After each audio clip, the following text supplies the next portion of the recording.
Hi everyone, welcome to our second project here in distance learning.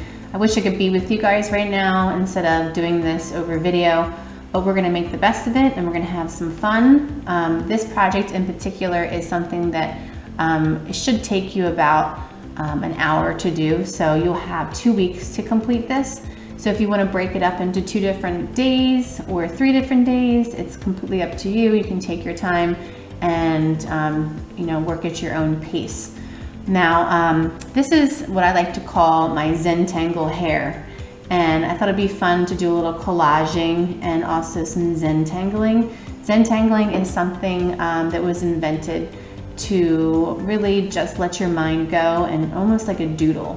And the doodle part right in here, this is where we are going to be adding our Zentangle, okay, into the actual hair. And I did this kind of funky hairdo.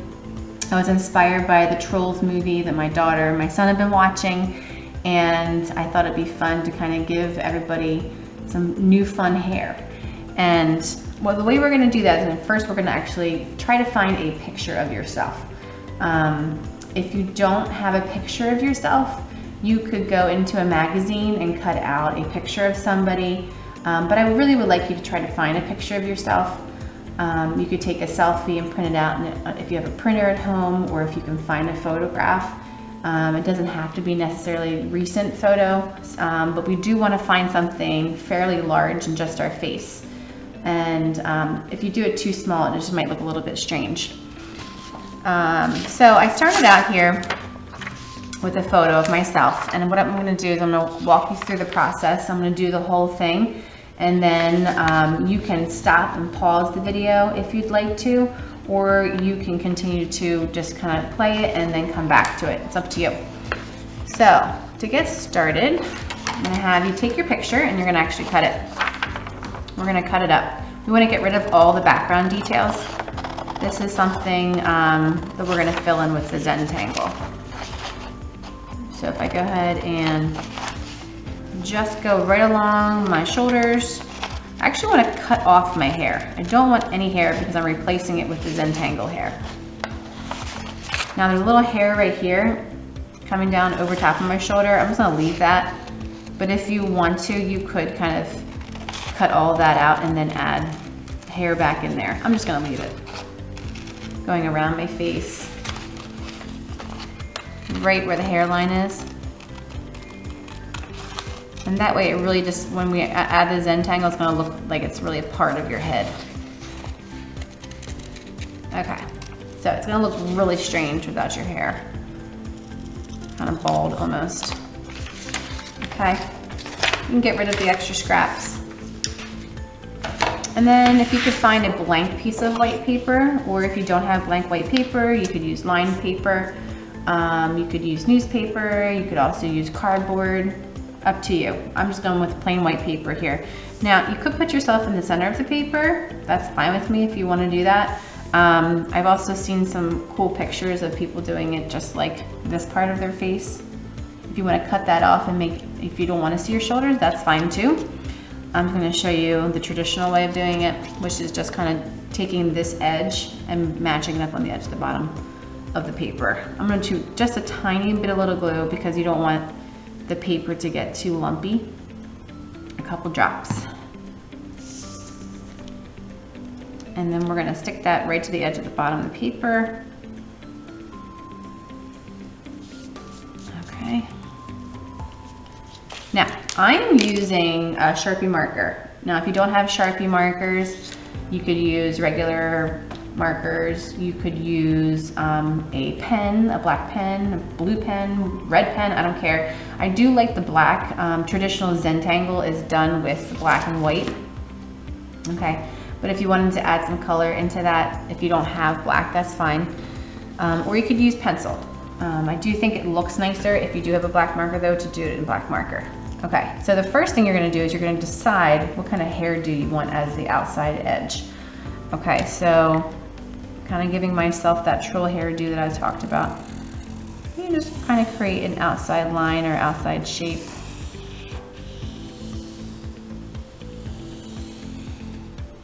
And going back to the other side. Okay, It's gonna look really funky.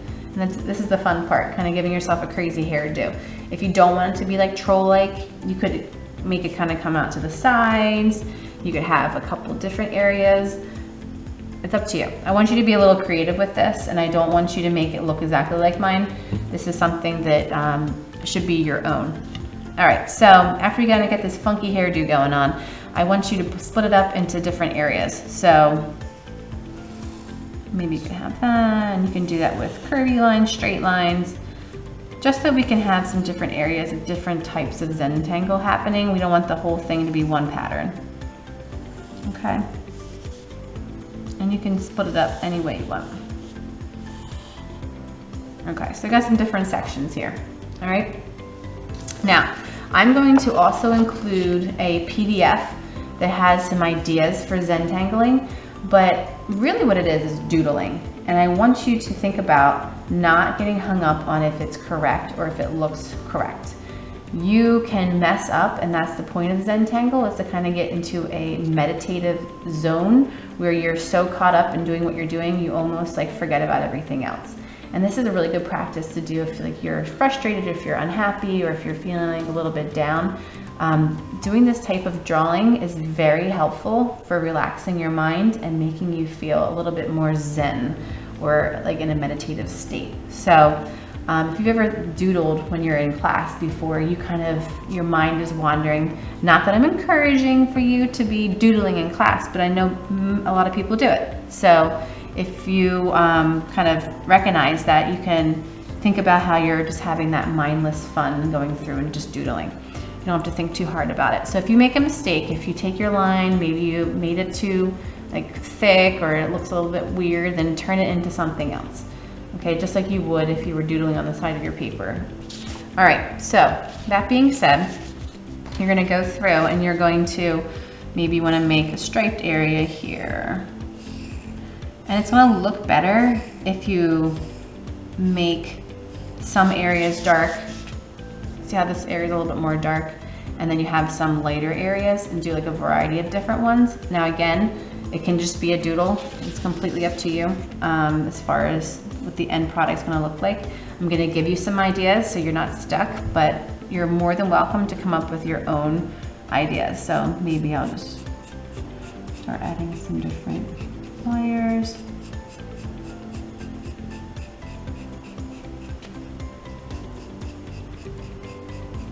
And say by accident, I'm like, oh my gosh, I accidentally didn't skip that stripe and then I went through it. All right, that's fine. Well then just make it look like you meant to do it on purpose. And maybe go the other direction on every other stripe. I do not want you to copy what I've got going on, but you can get some ideas from it, that's fine.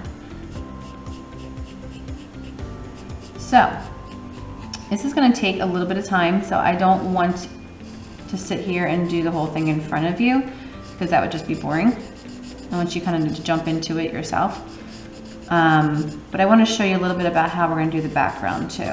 Once you have this completely done in the center, you're going to move on to the background. All right, so you can see how I'm kind of doodling in there, playing with the different thicknesses of lines, dark and light. You can also, if you're using a pen, you can do a lot more fine details, or if you have like a thinner Sharpie marker, you can do some thinner details and get into some smaller areas, which is always a little bit of fun. Okay, so you can see how I'm doing different things in each section and doing a variety of different things. I want you to have fun with that. All right, after that, if you have marker, it does work best. If you don't have marker, you can use crayon, colored pencil. You could use watercolor, but I do kind of want the background to have this very colorful, vibrant feel. And I did this with stripes. So you could take the markers, using like a thick marker is probably the easiest, and just going around and creating this line that repeats over and over again as like a border around your hair and around your body. Taking my time, going to the thick side of the marker.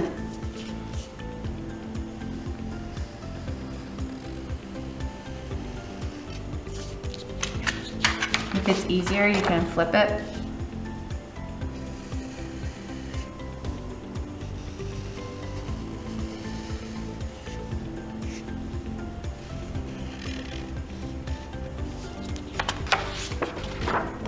And then you're just gonna repeat. You can do 2 colors, 3 colors. You could do, like I did, all the colors in the rainbow. And your personal color preference, completely up to you. So you have a lot of choice here as far as how you wanna do it. You can kind of see how I'm going around, taking my time, making sure it's nice and neat.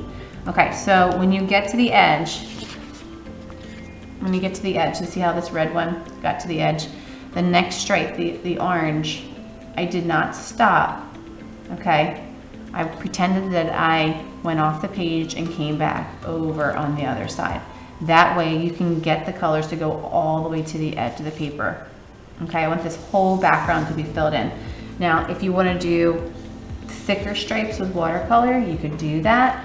You could do thinner stripes with different materials. If you don't have any coloring materials, you could do a pencil line, repeated pencil line, vibrating from the edges. So there's a lot of different choices here. I also, in the beginning of the video, showed you a couple ideas of how other people might have done it. And you're more than welcome to go back to the beginning and kind of look and see how they did it as well. I'm hoping you're gonna have fun with this because I sure did. I think it's looking a little funky. It's fun, and it's something that's gonna be hopefully stress-free and a little bit more relaxing for you. If you have any questions, feel free to message me on Google Classroom, and I will be sure to get back to you with any kind of questions. Also, a couple people had trouble uploading their photo when they turned in their assignment for the last assignment. That is required. I do need to see that you did do the project. So when you go to upload in Google Classroom, you need to, first of all, hit the turn in button, and there's gonna be a little paper clip that says attach, and you're gonna attach your photo of your artwork into that. You could also, if you're having trouble, insert a Word document. In the Word document, you can take a photo right through the Word document, and that would be an easy way to get that into the Google Classroom as well. Okay, so a lot of information. I hope you are gonna have fun with this and have a beautiful week. This is something that you will be doing for 2 weeks, so please take your time, make sure it's nice and neat, and I hope you have fun with it. Okay, I'll talk to you guys soon. Have an awesome, awesome week. Bye.